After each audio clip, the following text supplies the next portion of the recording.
வாழ்க வையகம், வாழ்க வளமுடன். குரு வாழ்க, குருவே துணை.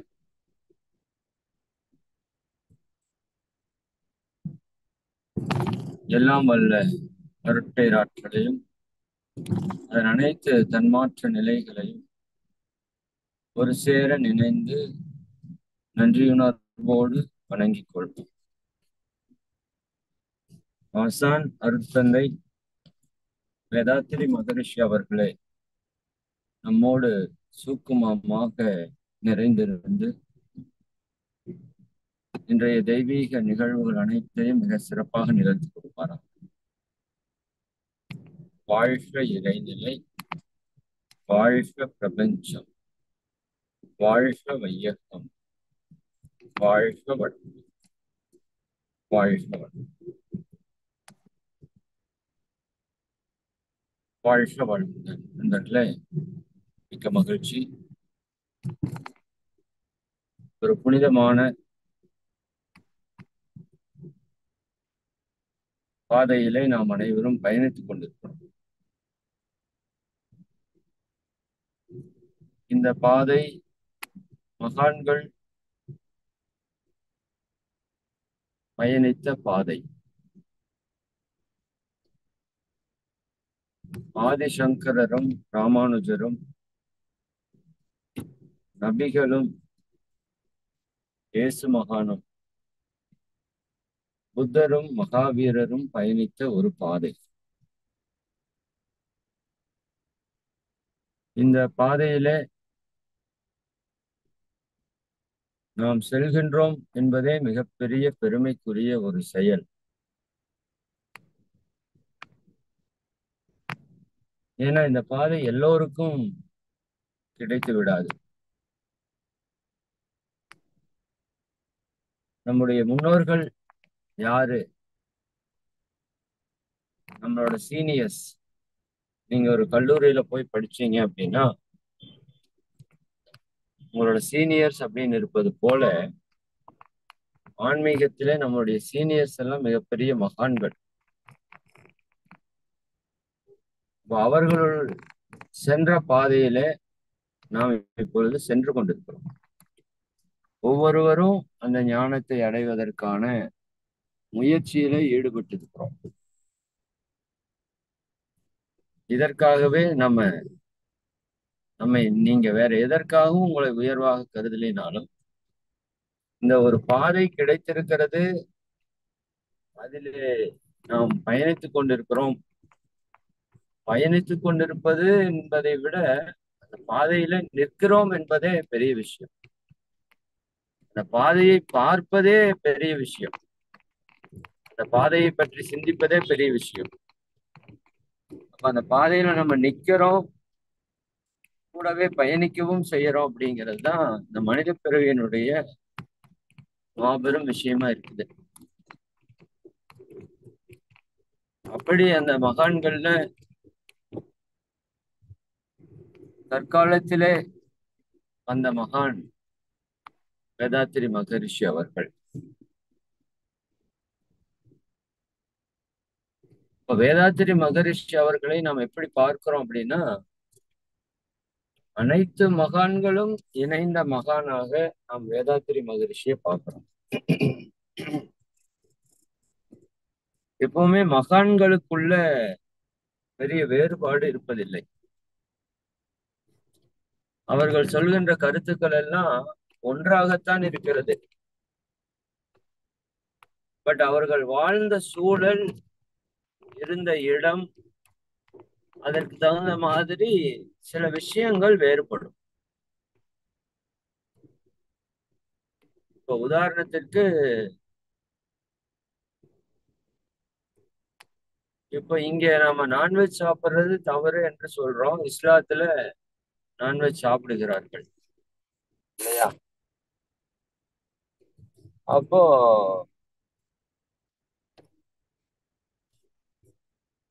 அதுக்கு என்ன காரணம்? ஆனா எல்லா மகான்களும் என்ன சொல்றாங்க? எந்த உயிருக்கும் துன்பம் கொடுக்க கூடாதுதான் நபிகளும் சொல்றாங்க. யாரையும் துன்புறுத்தாதீங்க, இன்னும் எல்லாருக்கும் உதவி செய்யுங்க அப்படின்னு சொல்றாங்க. பட் அங்க நான்வெஜ் சாப்பிடப்படுகிறது என்றால் அவங்க வாழ்ந்த காலம், அவங்க இருந்த இடம், இதை பொறுத்து சில செயல்பாடுகள் மாறி இருக்கும். இப்ப அங்க உணவு கிடையாது, விவசாயம் பண்ண முடியாது, ஆனா மக்கள் உயிர் வாழணும். வேறு வழி இல்லை மனிதர்கள் உயிர் வாழ்வதற்கு. அப்ப அவர்கள் பிற உயிரை கொன்று சாப்பிடுவது என்பது அங்கு நீதியாக கருதப்பட்டது. இங்கேயும் நம்ம ஆரம்ப காலத்துல அப்படித்தான் இருந்தோம். பட் இங்க அதற்கான வேறு வழி கிடைத்த போது அதை விடுவதற்கான விஷயத்தை மகான்கள் சொன்னாங்க. இங்கேயும் கிடைக்கலைன்னா வேற வழி இல்லைதான். பட் நமக்கு கிடைச்சதுனால அது. அப்ப இது போல அந்த சூழல்கள், அங்க இருக்கிற இயற்கை அமைப்பை பொறுத்து, இப்போ இங்க வெயில் அதிகமா இருக்குது, அதனால நம்ம பருத்தி ஆடைகளை உடையாக அணிந்து கொண்டோம். அதே பாலைவனத்துல வெயில் அதிகமாக தான் இருக்குது, அது கூட அங்க மணல் புயல் காற்று என்று அதிகமா அடிக்கிறதுக்கு வாய்ப்புகள் இருக்குது. அது நடந்துட்டே இருக்கும். அப்ப அதிலிருந்து அவர்களை தற்காத்து கொள்வதற்காக அவர்கள் அந்த ஆடையிலே தங்களுடைய முழு உடலையும் மறைத்துக் கொள்வதற்கான விஷயத்தை பண்ணாங்க. அதனோட பர்பஸ் அதுதான். அப்ப இங்க ஒரு மாதிரி உடை இருக்கு, அங்க ஒரு மாதிரி உடை இருக்குதுன்னா அந்த சூழலுக்கு தகுந்த மாதிரி உடை இருக்கு. அமெரிக்கால ஒரு உடை இருக்குதுன்னா அந்த சூழலுக்கு தகுந்த மாதிரி உடை இருக்கு. அங்க உணவு வேறையா இருக்குதுன்னா அந்த சூழலுக்கு தகுந்த மாதிரி வேறையா இருக்கு. இதை நம்ம அடிப்படையா புரிந்து கொள்ளணும். பட் ஜீசஸும் என்ன சொல்றாரு? யாருக்கும் துன்பம் கொடுக்காதீங்க, முடிஞ்ச வரைக்கும் நிறைய பேருக்கு நல்லது செய்யும். அப்ப இந்த ஒரு புரிதல் நமக்குள்ள வரணும். எல்லா மகான்களும் சொன்ன செய்தி ஒண்ணுதான்.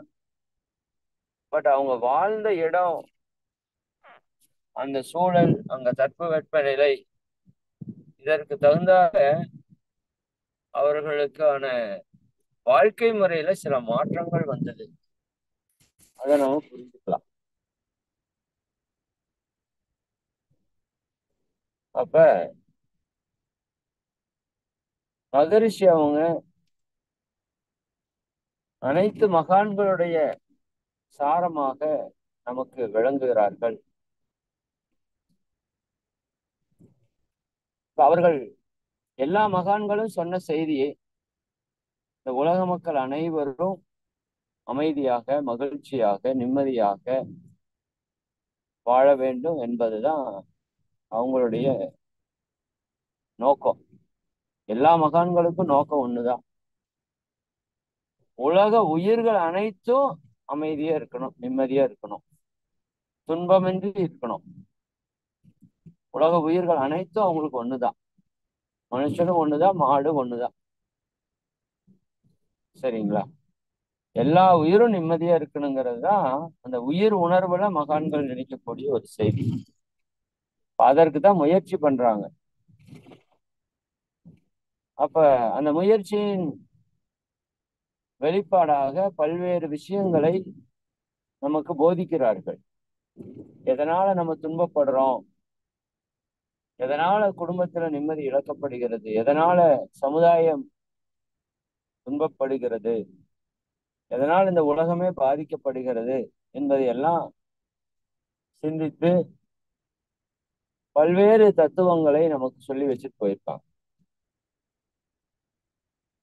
இப்போ இதுல எனக்கு என்ன ஒரு பெரிய ஆச்சரியம்னா, ஓஷோ அவர்கள் ஒரு மிகப்பெரிய ஞானி இல்லையா? மிகப்பெரிய ஞானி. அவர்கள் சொல்லாத விஷயமே இல்லைங்கிற அளவுக்கு அத்தனை விஷயங்களையும் பேசிட்டு போயிருக்காங்க. இன்னைக்கு வரைக்கும் அவருடைய சொற்பொழிவுகள் 600க்கும் மேற்பட்ட நூல்களாக வெளியிடப்பட்டிருக்கு. இப்போ நம்ம உலக அமைதிக்கான ஒரு கான்ஃபரன்ஸ் பண்ணோம். ஜூம்ல ஆன்லைன்ல பண்ணோம். மார்ச் 28 மகரிஷி அவங்களுடைய மகா சமாதி அன்னைக்கு. அன்று ஓஷோ அவர்களுடைய அமைப்பிலிருந்து ஒரு ஆசிரியர் மோகனையா அவர்கள் மிக அற்புதமான ஒரு சிந்தனையை பகிர்ந்து கொண்டாங்க. அப்ப அதுல ஒரு விஷயம் சொல்லப்பட்டிருந்தது. இந்த போரை பற்றி ஓஷோ அவர்கள் எவ்வளவு ஆழமாக பேசியிருக்கிறார்கள் என்று.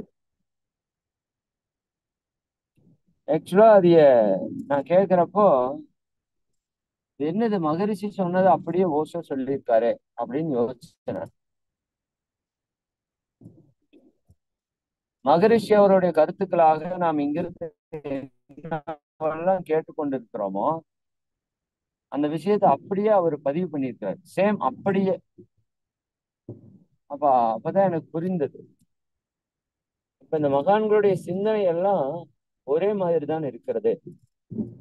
சில சில விஷயங்கள் தத்துவங்கள்ல அவர்களுடைய வாழ்க்கையில் அவர்கள் பெற்ற அனுபவங்களை பொறுத்து, அவர்கள் வாழ்க்கையில் அவர்கள் பெற்ற சூழல் பயிற்சிகளை பொறுத்து கொஞ்சம் கொஞ்சம் மாறி இருக்கலாம்.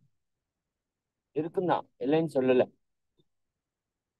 ஏன்னா அவங்களுக்கு எந்த வழியில அவங்க பயணித்து எந்த மாதிரி அவங்க ஞானத்தை பெற்றார்களோ அதற்கு தகுந்த மாதிரியான வழிகள் சிறிது சிறிது மாறி இருக்கும். அது கண்டிப்பா இருக்கும்.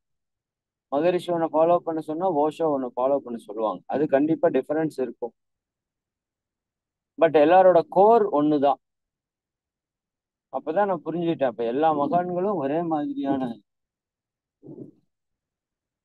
மனோநிலையில் இருக்கிறார்கள்.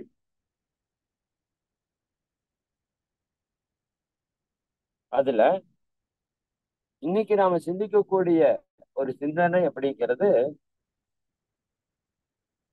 ஒவ்வொரு வேதாத்திரியர்களும் மனதிலே ஆழமாக பதிய வைத்து இதற்காக நம்மால் என்ன செய்ய முடியுமோ அதை நம்ம ஆழமாக செய்யணும். ஒரு நாளைக்கு ஒரு முறையாவது இந்த சிந்தனையை நம்ம மனதில் எடுத்து அதைய இந்த பிரபஞ்சத்துல பதிவிடணும். அப்படி என்ன சிந்தனை அப்படின்னா, மகரிஷி அவர்கள் உலக அமைதிக்காக ஒரு 14 கோட்பாடுகளை சொல்றாங்க. தனிமனித அமைதிக்கு பல்வேறு விஷயங்கள் சொல்லியிருக்கிறாங்க. குடும்ப அமைதிக்கு பல்வேறு விஷயம், சமுதாய அமைதிக்கு பல்வேறு விஷயம். இப்போ உலக அமைதிக்காக அவரோட வாழ்நாள் முழுக்க ஆய்வு செய்து 96 ஆண்டு காலம் இந்த பூமியில வாழ்ந்திருக்கார் பாருங்க. பல்வேறு சூழல்களை அவர் சந்தித்து இருக்கிறார். உலகத்தின் பல்வேறு நாடுகளுக்கு அவர் சென்று வந்திருக்கிறார். பல மக்களோடு அவருடைய வாழ்க்கை அனுபவங்களை பெற்றிருக்கிறார், உணர்ந்திருக்கிறார். அப்ப இத்தனை ஞானம், இன்னும் அவர் பெற்ற இறை உணர்வு அத்தனையும் வைத்து இந்த உலகம் அமைதியாக இருக்கணும்னா ஒரு 14 விஷயங்கள் வேணும் அப்படிங்கிறத மகரிஷி அவங்க தெளிவா நமக்கு சொல்றாங்க. இந்த 14 விஷயம் என்ன அப்படிங்கிறத நீங்க தெரிஞ்சுக்கலாம். இதற்கு பின்பாக அதைய ஒன் பை ஒன்னா ஆழமாக நாம சிந்திக்கலாம்.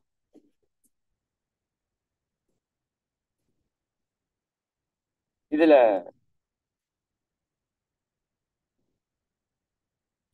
உங்களுக்கு அன்னைக்கே நான் இதை பற்றி சொல்லியிருப்பேன் கொஞ்சம் முதல்ல. பட் இன்னைக்கு அந்த கவியிலேயே அதுதான் நமக்கு வந்திருக்கிறதுனால அதை இன்னைக்கு நம்ம ஒரு முறை சிந்தித்து விட்டு அதை பற்றி தொடர்ந்து ஆழமாக நம்ம சிந்திக்க இருக்கிறோம்.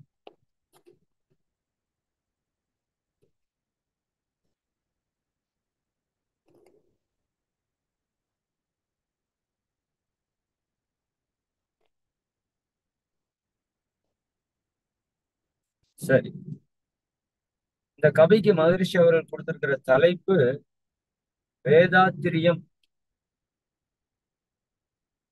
அதாவது காந்திஜி சொன்ன கருத்துக்கள் அனைத்தையும் காந்தியத்திற்குள்ள அடக்கிறோம். அதை காந்தியம் என்று சொல்றோம் இல்லையா? அப்படி ஒவ்வொரு மகான்கள் கொடுத்த விஷயத்தையும் அவர்களுடைய இசமாக நாம் பார்க்கிறோம். இப்ப வேதாத்திரியம் என்பது மகரிஷி அவர்கள் இந்த உலகத்திற்கு கொடுத்த மிகப்பெரிய கொடை. அப்ப இந்த 14 கோட்பாடுகளும் உலகத்துல செயல்பாட்டுக்கு வரணும். அப்பதான் உலக மக்கள் அனைவரும் நிம்மதியா மகிழ்ச்சியா வாழ முடியும். அதனால இதுக்கு தலைப்பே அவர் வேதாத்திரியம் என்று கொடுத்திருக்கிறாங்க. நாம நாள்தோறும் வேதாத்திரியம் வாழ்க வளமுடன் என்று வாழ்த்துகிறோம். அது இந்த கவியில் இருக்கிற 14 கோட்பாடுகளும் உலகம் முழுக்க பரவி மக்கள் வளமாக வாழணும் என்பதை குறிக்கிற ஒரு வாழ்த்து. சரி, 14 என்ன சொல்றார் மகரிஷி? இது ஒன் பை ஒன்னா நம்ம டீட்டெயில் தான் நம்ம பார்க்கணும். பட் 14 என்னன்னு முதல்ல நம்ம தெரிஞ்சுக்கலாம். முதல் விஷயம், போர் இல்லாத நல்ல உலகம் இங்கு அமைய வேண்டும். போர் இல்லா நல் உலகம். ஏன்னா இந்த உலகத்துல போர் என்பது தேவையா அப்படின்னு பார்த்தா தேவையே கிடையாது.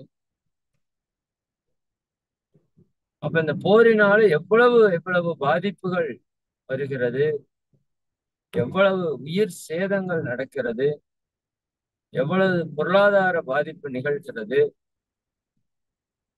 எவ்வளவு மனித ஆற்றல் வீணாகிறது என்றெல்லாம் மகரிஷி மிக தெளிவா சொல்றாங்க. ஒரே குடும்பமாக இருக்கிற இந்த உலகத்துக்கு மனிதன் அறியாமையால பிரிவினை ஏற்படுத்தி கொண்டு ஜாதியின் பெயராலே, மதத்தின் பெயராலே, மொழியின் பெயராலே, இனத்தின் பெயராலே, இன்னும் தேசத்தின் பெயராலே சண்டையிட்டுக் கொள்வது நியதியா அப்படின்னு கேட்கிறார். அப்ப போர் இல்லாத ஒரு உலகம் இங்கு அமைய வேண்டும். போர் நமக்கு தேவையானா 100% தேவையில்லாத ஒரு செயல் போர். 100% தேவையில்லாத ஒரு செயல். அதை பற்றி விவரமா பின்னாடி பார்ப்போம். இப்ப போர் அப்படிங்கிறது நாடுகளுக்குள்ள மிகப்பெரிய அளவுல நடக்குது. அதனால பல பல இழப்புகளை இந்த உலகம் சந்தித்துக் கொண்டிருக்கிறது. இப்ப போர் தேவையில்லை. பொருள் துறையில் சமநீதி. பொருள் இல்லாருக்கு இவ்வுலகம் இல்லை என்று சொல்வார் இல்லையா? அப்ப ஒரு மனிதன் வாழ்வதற்கு பொருள் நிச்சயமாக தேவை. ஆனால் அது எல்லோருக்கும் சமமாக நீதியாக கிடைக்கிறதா அப்படின்னு ஒரு கேள்வி நம்ம எடுத்தோம் அப்படின்னா அது இல்லை இந்த சமுதாயத்துல.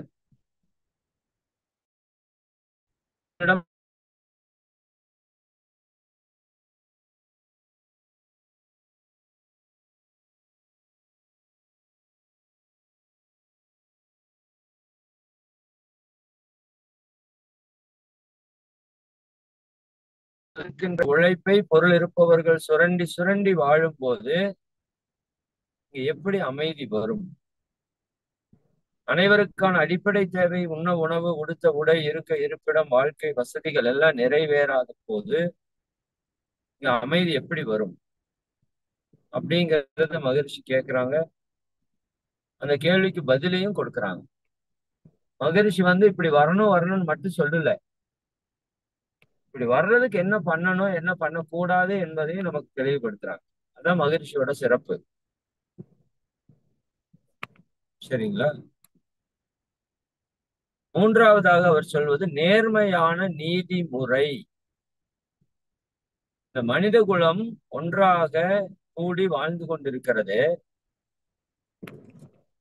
இங்க ஒருத்தருக்கு ஒருத்தர் ஒத்து உதவியும் வாழ வேண்டிய சூழலிலே நாம் இணைந்திருக்கிறோம். ஆடு மாடு நாய்களுக்கு இந்த சூழல் இல்லை. இந்த நாய் ஏதாவது பண்ணிதான் இன்னொரு நாய் சாப்பிடுமானலாம் கிடையாது. ஆனால் மனிதர்கள், இப்ப நான் அந்த செல்போன் பேசுறேன், பலருடைய உழைப்பு, யாரோ தயாரிச்சு கொடுத்தாங்க. நான் ஒரு கார் ஓட்டுறேன், பலரோட உழைப்பு தயாரிச்சு கொடுத்தாங்க. நான் ஒரு ட்ரெஸ் போட்டிருக்கேன், நான் இன்னைக்கு சாப்பிடுற சாப்பாடு பல பேரோட உழைப்புல வருது. இப்படி மனிதன் இயற்கை வளங்களை நேரடியாக தூக்காமல் அதை மாற்றி அனுபவிக்கக்கூடிய அளவுக்கு வந்துட்டான். இந்த சமுதாயமாக நம்ம வாழ்ந்து கொண்டிருக்கிறோம். அப்ப இந்த சமுதாயமாக வாழும்போது மனிதன் பெற்ற பதிவுகளுக்கு தகுந்த மாதிரி சில தவறுகளையும் மனிதன் செய்யறான். அப்ப அந்த தவறுகளை போக்கி மக்களை காக்குவது என்பது முக்கியமான கடமையா இருக்கு.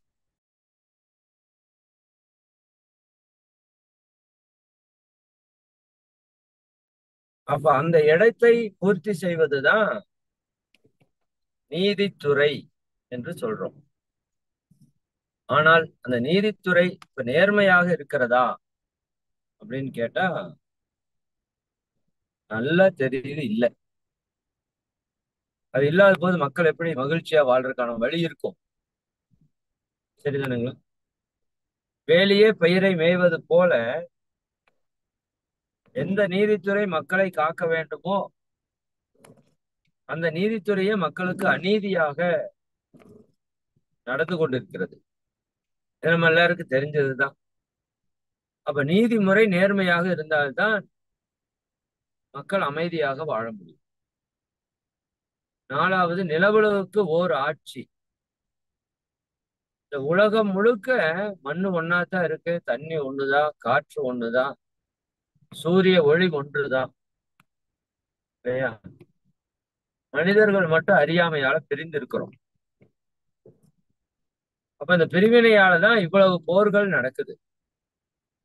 இந்த 4வது கான்செப்ட் ரொம்ப ரொம்ப முக்கியம். இது ஒண்ணு வந்தாலே பல பிரச்சனை சால்வ் ஆயிடும். இந்தியா பல்வேறு இடங்களாக பிரிந்திருந்த போது உள்ளுக்குள்ளேயே அவ்வளவு போர்கள் நடந்தது. ஒன்றாகிவிட்ட போது இங்க போர்கள் அப்படிங்கிறது இல்ல.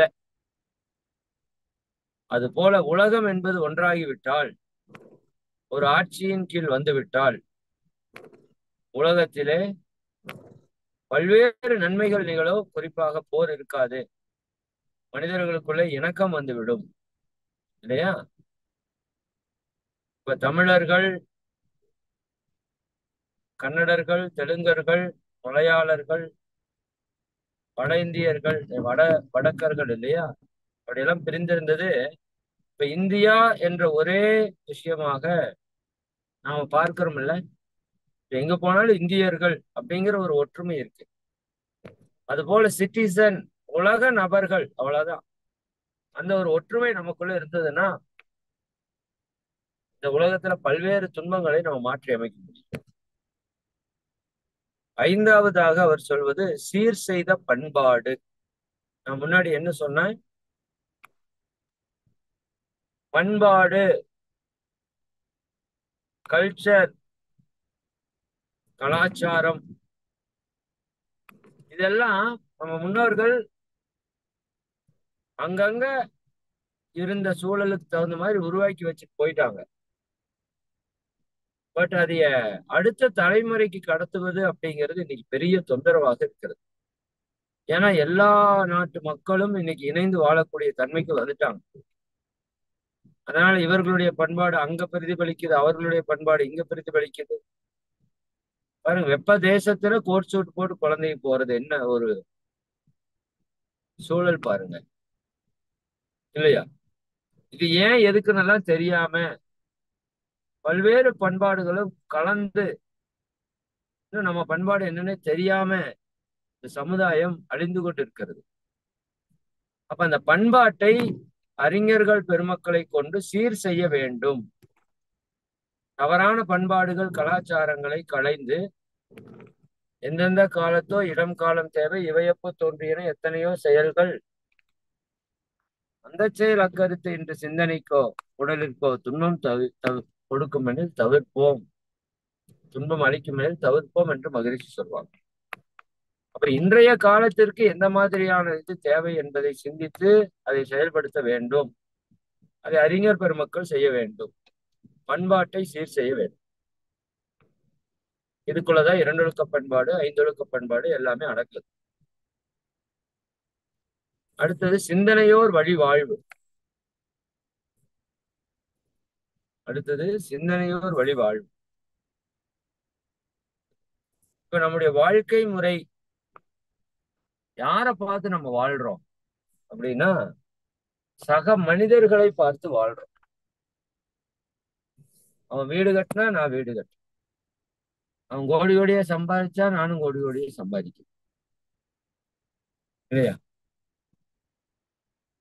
அப்படி மனித வாழ்க்கை யாரை பார்த்து அந்த வாழ்க்கை என்ன இருக்குதுன்னா, சக மனிதர்களை, அறிவில் தெளிவில்லாத மனிதர்களை பார்த்து நம்ம வாழ்க்கை நடந்து கொண்டிருக்கிறது. அவர்கள் வழியிலே தான் நடந்து கொண்டிருக்கிறது. அப்போ அவங்கள சிந்திக்கிறவங்களா அப்படின்னு கேட்டா இல்ல. அப்ப சிந்திப்பவர்கள் வாழ்க்கை மகிழ்ச்சியா இருக்கிறதுக்கு என்ன வேணுங்கிறத நம்ம சிந்திக்கணும்.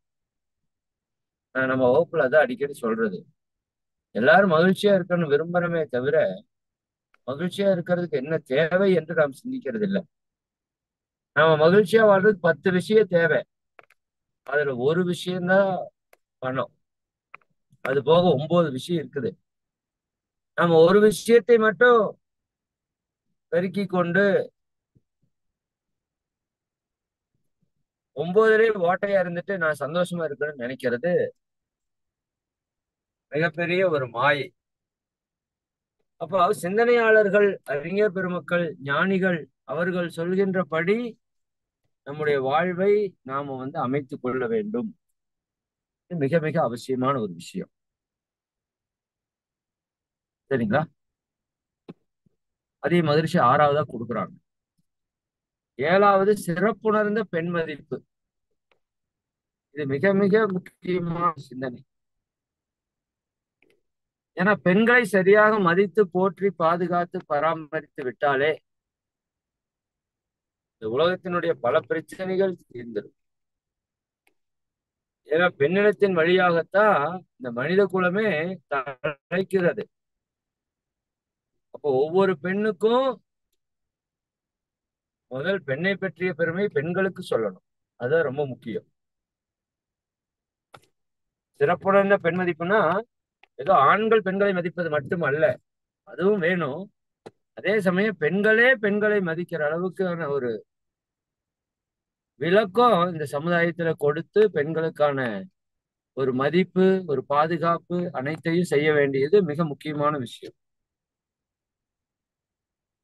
ஏன்னா இந்த உலகத்துல 50% இருக்கிற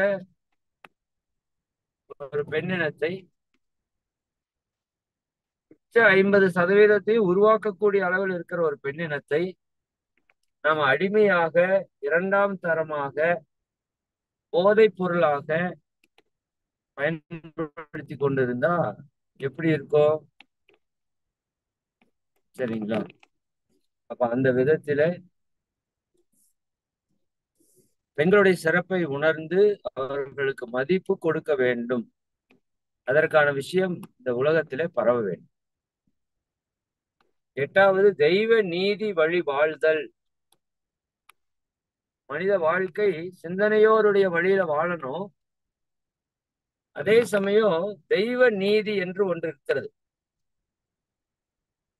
அதாவது சமுதாயத்திலே சில நீதிகள் இருக்கிறது. நீதிகள் என்றால் நியதிகள், நியதிகள் என்றால் விதிகள், விதிகள் என்றால் ரூல்ஸ் அண்ட் ரெகுலேஷன்ஸ். அப்ப என்று சில விதிகள் இருக்குது. சமுதாயத்துக்குன்னு சில விதிகள் இருப்பது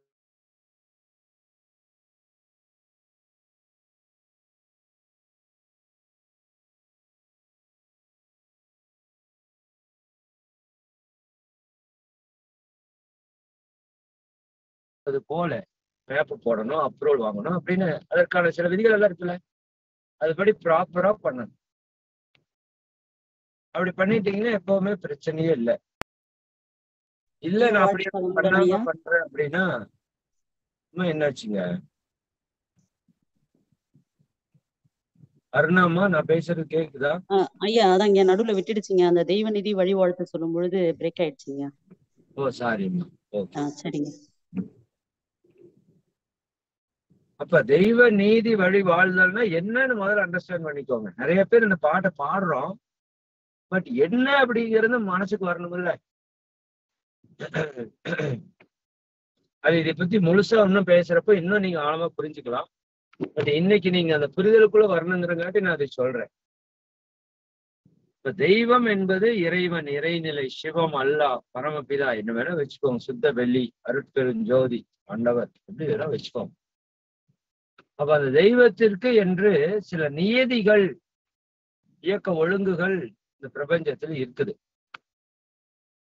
அப்ப அதுபடி வாழ்வதற்கு மனிதனுக்கு சொல்லிக் கொடுக்கப்பட வேண்டும். சரிங்களா?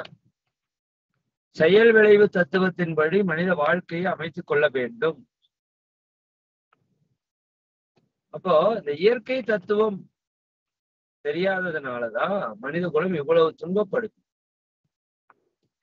இப்போ சாலையில நீங்க போகணும்னா சாலையினுடைய விதிகளை ஃபாலோ பண்ணணும்ல. அப்பதானே நீங்களும் சேஃபா போக முடியும், மற்றவங்களும் சேஃபா போக முடியும். எங்கெல்லாம் விதிமீறல் பண்றோமோ அங்கெல்லாம் துன்பம் வந்துருது இல்லையா? அப்ப தெய்வத்திற்கு இருக்கின்ற நியதிகளை உணர்ந்து அதன்படி வழி வாழ வேண்டும்.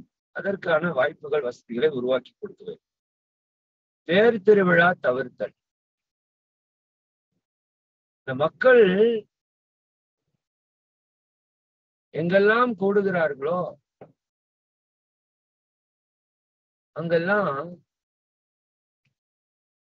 சக்தி கூடுது அப்படிங்கிறது ஒரு இயற்கையான ஒரு உண்மை. அதே சமயம் அந்த கூட்டத்திலே நம்ம ஃபாலோ பண்ணக்கூடிய விதிகள், விஷயங்கள் சரியா இல்லைன்னா அதுவே அவர்களுக்கு துன்பமாயிரு. கும்பமேளா போனாங்க, எத்தனையோ பேர் செத்து போயிட்டாங்க இந்த கூட்ட நெரிசலிலே. கொரோனா இன்னைக்கு எதனால வந்ததுன்னு நம்ம சிந்திச்சோம்னா, அது நம்ம டிஸ்டன்ஸ் இல்லாம மக்கள் இருந்ததுனாலதான் அப்படிங்கிறத ஒரு விஷயமா எடுத்து கொரோனால வேர்ல்டு ஃபுல்லா மக்கள் ஒரு டிஸ்டன்ஸ் ஃபாலோ பண்ணணுங்கிற ஒரு விதிக்கு வந்துட்டாங்க. அப்ப அந்த விஷயம் தேர் திருவிழாவின் போது ஆயிரக்கணக்கான மக்கள் ஒன்று கூடுறதுல சில நன்மைகள் இருந்தாலும் பல துன்பங்கள் நிகழுது. குறிப்பாக பொருளாதார விரயம், நோய்கள் உருவாதல், இது போன்ற நிகழ்வுகள் நடக்கிறதுனால அதை தவிர்த்து கொள்ள வேண்டும் என்று மகிழ்ச்சி சொல்றாங்க. அது என்னங்கிறது விவரமா நம்ம பார்க்கலாம். மேலோட்டமா பார்த்தா சாமி கும்பிட்றத தப்பா சொல்றாரா அப்படின்னு உங்களுக்கு தோணும். மகரிஷி அதை அப்படி சொல்லல. தேர் திருவிழா என்பது யார் நடத்துவது, எதற்காக நடத்துறாங்க இல்லையா? அதனால மக்களுக்கு எந்த மாதிரியான இழப்புகள் நடக்குது அப்படின்னு மகிழ்ச்சி தெளிவுபடுத்தி அது தேவையில்லை என்று சொல்றாங்க. சிறுவர்களுக்கே விளையாட்டு. இன்னைக்கு விளையாட்டுத் துறையுடைய நிலை உங்க எல்லாருக்கும் நல்லா தெரியும். அதுல நடக்கக்கூடிய தீமைகள் எல்லாம் நல்லா தெரியும். இப்ப விளையாட்டு என்பது சிறுவர்களுக்கு போதுமானது, பெரியவர்களுக்கு தேவையில்லை. பெரியவர்களுக்கு உடலை வளப்படுத்தக்கூடிய யோக பயிற்சிகள், தியான பயிற்சிகள் போதுமானது. சிறுவர்களுக்கு யோகா தியானம்னா எடுத்தோன்னே உட்கார மாட்டாங்க. அதனால அவர்களுக்கு விளையாட்டுகள் என்பது அவர்களுக்கு சரி, உடலை ஆரோக்கியமாக வைத்துக் கொள்வதற்கு. இப்ப நம்ம அதுக்கு விடுறதில்லை, அது ஒரு பிரச்சனை. இப்ப யாருக்குமே விளையாட்டு இல்லை. ஒன்லி டிவிலையும் செல்போனையும் விளையாட்டுல பார்த்து அதுலயும் பல நேரத்தை விரயப்படுத்தி, பணத்தை விரயப்படுத்தி, உடல் நலத்தை இழந்து இல்லையா? அது தேவையில்லை அப்படிங்கிறாங்க. செயல் விளைவு உணர்கல்வி 11வது. செயல் விளைவு உணர்கல்வி. இந்த கல்வி எப்படி இருக்கணும்? செயலுக்கு விளைவை உணர்த்தக்கூடிய கல்வியாக இருக்கணும் இந்த கல்வி முறை. அதுதான் அடிப்படை. தெய்வ நீதியில முதன்மையானதாக இருப்பது செயல் விளைவு தத்துவம். அப்ப அந்த செயல் விளைவை உணர்த்தக்கூடிய கல்வி. நீ எதை விதைக்கிறாயோ அதை செய். வினைவன் வினை அறுப்பான். இப்படி ஒவ்வொரு மனிதர்களுக்கும் குழந்தைகளுக்கும் நம்ம ஆரம்ப காலத்திலிருந்தே போதிக்கப்பட்டு விட்டோமானால் அந்த குழந்தை பிற்காலத்திலே தவறு செய்யாது. இல்லையா? யார் மனிதர்களா வந்து ஆட்சியில இருந்து அதிகாரத்தில இருந்து தொழில் செய்து இந்த மக்களை ஏமாற்றுகிறார்கள்? முன்னாடி குழந்தைகளாக இருந்தவர்கள் தான் இன்னைக்கு இப்படி வந்து நிக்கிறாங்க. அப்ப அவர்களுக்கு இந்த கல்வி சரியா போய் சேரல. எப்படியோ ஒண்ணு பணத்தை சம்பாதிச்சிடலான்னு தான் நடக்குதே தவிர வாழ்க்கை நீ நல்ல வழியில சம்பாதித்தால்தான் அந்த பொருள் உனக்கு நன்மையை கொடுக்கும். பிறரை துன்புறுத்தி நீ சம்பாதிச்சன்னா அந்த பொருள் நிச்சயமாக உனக்கு துன்பத்தை தான் கொடுக்கும். அப்படிங்கிறத அந்த சின்ன வயதில் இருக்கும் போதே ஆழமாக நம்ம புரிய வச்சுட்டோம்னா சரிங்களா, அதை நாம செய்ய மாட்டோம். குழந்தைகள் அத்தனையும் அதை செய்யறது நிறுத்திடுவாங்க. அப்ப இந்த சமுதாயம் மாறிவிடும். அப்ப இதுதான் இயற்கை நீதி என்று அந்த கல்வியை அவர்களுக்கு புரிய வைக்க வேண்டும் எல்லோருக்கும். 12வது சீர்காந்த நிலை விளக்கம். இந்த காந்த நிலையை பற்றிய விளக்கம் எல்லாருக்கும் தெரியும். ஏன்னா அப்பதான் என்ன நடக்குது, நான் செய்யறதெல்லாம் எப்படி ரெக்கார்ட் ஆகுது, அது எப்படி எனக்கு விளைவாக வருகிறது, இன்னும் இந்த பிரபஞ்சம் எப்படி இயங்கி கொண்டிருக்குது காந்த ஆற்றலால, எனக்குள்ள எப்படி காந்த ஆற்றல் செயல்பட்டு கொண்டிருக்கிறது. அப்ப எங்கும் நீக்கமர நிறைந்திருக்கிற அந்த காந்த ஆற்றல், இறை ஆற்றல் எப்படி என்னையும் இந்த சமுதாயத்தை வழிநடத்துது, இதை பற்றிய ஞானங்கள் எல்லாம் மனிதர்களுக்கு போதிக்கப்படுமானால் அவருடைய வாழ்க்கை இறை உணர்வை நோக்கிய வாழ்க்கையாக இருக்கும். தவறு செய்ய மாட்டார்கள், யாருக்கும் துன்பம் கொடுக்க மாட்டார்கள், அமைதியாக வாழ்வதற்கு அது அடிப்படையான தேவை. 13வது பார் முழுவதும் உணவு நீர் பொதுவாக்கல்.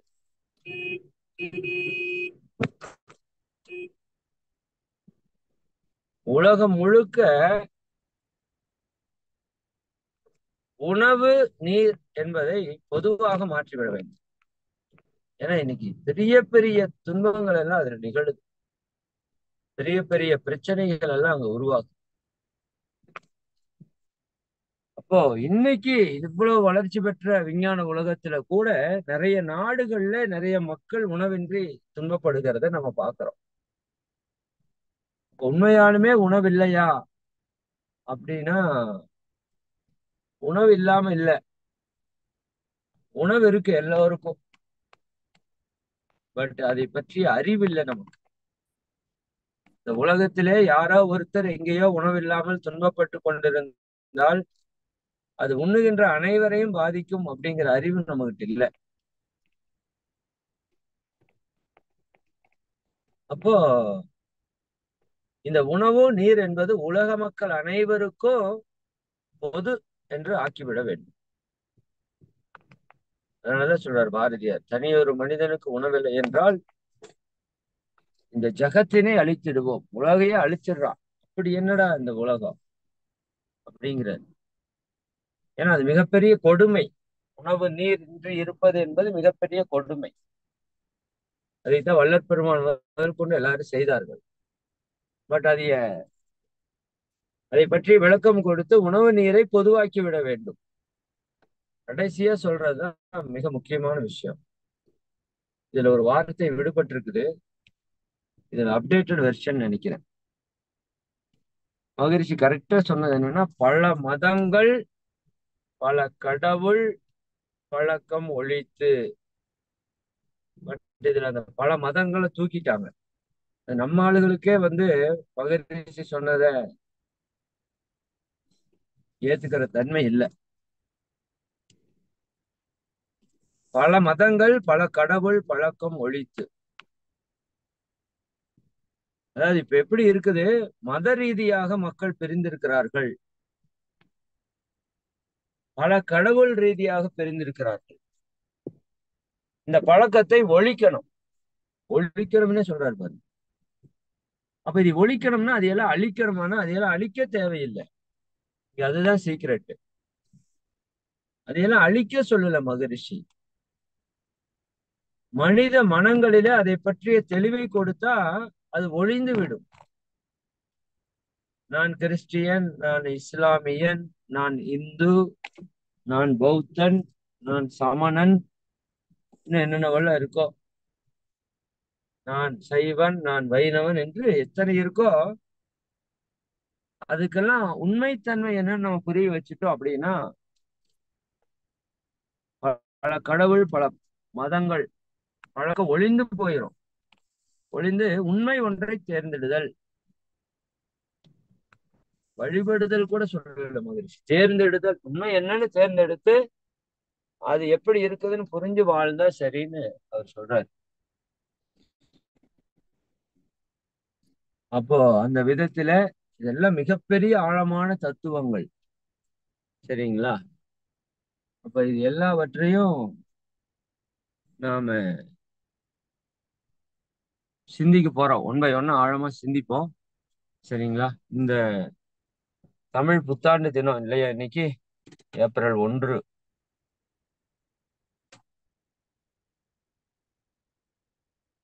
அப்ப இந்த புனிதமான தினத்துல நாம என்ன பண்றோம்? உலக அமைதியை நோக்கி சிந்திக்கிறோம். இது எவ்வளவு பெரிய கொடுப்பினை. சரிங்களா? அது எல்லாருக்கும் கிடைச்சிருமானா வாய்ப்பு இல்லை. அப்ப இந்த புனிதமான தினத்தில இந்த அளவுக்கு ஒரு உயர்ந்த ஒரு ஞானத்தை நமக்கு சிந்திக்க வாய்ப்பு கொடுத்த இறையாற்றலுக்கும் குருவுக்கும் நன்றி கூறி, உங்கள் அனைவருக்கும் புத்தாண்டு நல் வாழ்த்துக்களையும் கூறி மகிழ்கிறோம். தொடர்ந்து நாம் இந்த பாதையில இணைந்திருப்போம். மகான்கள் கொடுத்த வழியிலே நாம் பயணிப்போம். மெதுவாக பயணித்தாலும் சரியாக பயணிக்கிறோம் என்ற உணர்வோடு நம்ம பயணிப்போம். நம்முடைய பயணம் இந்த சமுதாயத்திற்கான, இந்த உலகத்திற்கான ஒரு உயர்ந்த நிலையை உருவாக்குவதற்காக நடைபெற்று கொண்டிருக்கிறது என்ற நிலையில நாம் திருப்தி அடைந்து இந்த தொண்டை தொடர்ந்து செய்வோம் என்று கூறி, இந்த நிகழ்விலே கலந்து கொண்டுள்ள நீங்களும் உங்கள் அன்பு குடும்ப உறுப்பினர்கள் அனைவரும்,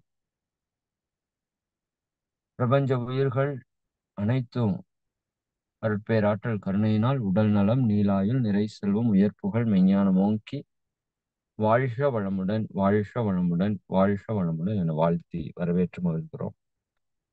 அனைவருக்கும் நன்றி. வாழ்க வளமுடன். நண்பர்களே, ஒரே ஒரு அறிவிப்பு மட்டும். வருகின்ற மே மாதம் மாணவர்களுக்கான பயிற்சியை நம்ம திட்டமிட்டிருக்கிறோம். உங்க எல்லாருக்குமே தெரியும். அதுல 3 பேட்சுக்கும் சேர்ந்து 150 மாணவர்களுக்கு மட்டும்தான் வாய்ப்பு.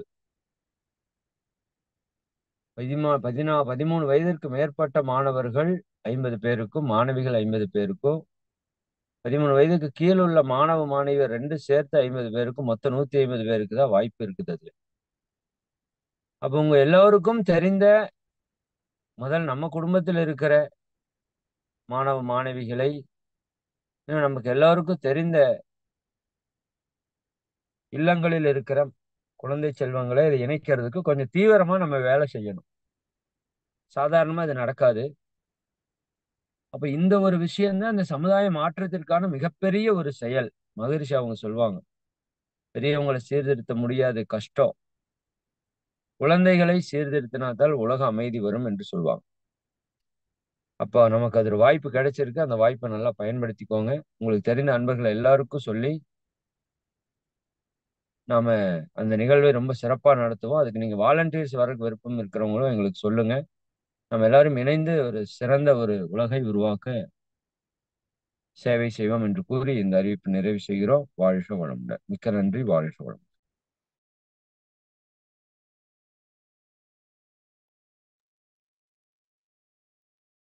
நன்றிங்க ஐயா. வாழ்க வளமுடன். இன்று இந்த இந்த மத்திய வேளையிலே ஆன்ம சாந்தி தவத்தையும் மற்றும் நம்ம இந்த ஆன்மீக பயணத்தில் எப்படி பயணிக்கிறோம், அதற்கெல்லாம் நமக்கு முன்னோர்களாக இருக்கக்கூடிய சித்தர்கள், மகான்கள், ஞானியர்களை பற்றியும், அவர்களுக்கெல்லாம் சாராம்சமாக விளங்கக்கூடிய வேதாத்திரி மகரிஷி அவர்கள் வாழ்ந்த வாழ்க்கை, அனைத்து மகான்களும் இருந்த இருப்பிடம், சூழல், அவருடைய வாழ்க்கை முறையை கொண்டு, உணவு, உடை, இருப்பிடம் மற்றும் சூழலை கொண்டு அவருடைய வாழ்ந்த முறைகளின்படி அவருடைய கோட்பாடுகளை தொகுத்து கொடுத்தார்கள். ஈஷா அவர்களும் வேதாத்ரி மகரிஷி கோட்பாடுகளை தொகுத்து கொடுத்தார் என்பதை மிக சிறப்பாக தெளிவாக எடுத்துரைத்தார்கள் ஐயா. மற்றும் இன்று உலக அமைதிக்காக 14 விஷய கோட்பாடுகளையும் மகரிஷி ஐயா எடுத்துரைத்த அத்தனை சாராம்சங்களையும் மிக சிறப்பாக எடுத்துரைத்த இறைமதன் ஐயா அவர்களுக்கு நன்றி. போரில்லா நல்லுலகம், பொருள்துறையில் சமநீதி, நேர்மையான நீதித்துறை, நில உலகுக்கோர் ஆட்சி, சீர் செய்த பண்பாடு, சிந்தனையோர் வழிவாழ்வு, சிறப்புணர்ந்த பெண் மதிப்பு, தெய்வ நீதி, தேர்திருவிழா தவிர்த்தல், சிறுவர்களுக்கே விளையாட்டு, செயல் விளைவு உணர்கல்வி, சீர்காந்த நிலைவிளக்கம், பார் முழுதும் உணவு நீர் பொதுவாக்கல், பல மதங்கள் பல கடவுள் பழக்க வழக்கம் ஒழித்தல். இந்த 14 கோட்பாடுகளும் நம் வாழ்க்கையில் நாம் அனைவரும் பின்பற்றினால் உலகம் அமைதியாக இருக்கும். அதை எப்படி பின்பற்ற வேண்டும் என்பதோடு அவள் எண்ணெயற்றாலும் தவிர்க்க வேண்டும் என்பதையும் மிக சிறப்பாக தெளிவாக எடுத்துரைத்த இறையாசிரியர் இறைமதன் குமார் ஐயா அவர்களை நன்றி உணர்வோடு துரிய நிலையில் நின்று வாழ்த்துவோம். துரியம். இறையாசிரியர் இறைமதன் குமார் ஐயா அவர்கள் வாழ்க வளமுடன். இறையாசிரியர் இறைமதன் குமார் ஐயா அவர்கள் வாழ்க வளமுடன். ஐயா அவர்களும் அவரது அன்பு குடும்ப உறுப்பினர்கள் அனைவரும் அருட்பேராற்றல் கருணையினால் உடல் நலம், நீலாயுள், நிறை செல்வம், உயர் புகழ், மெய்ஞானம் ஓங்கி வாழ்க வளமுடன். வாழ்க வளமுடன்.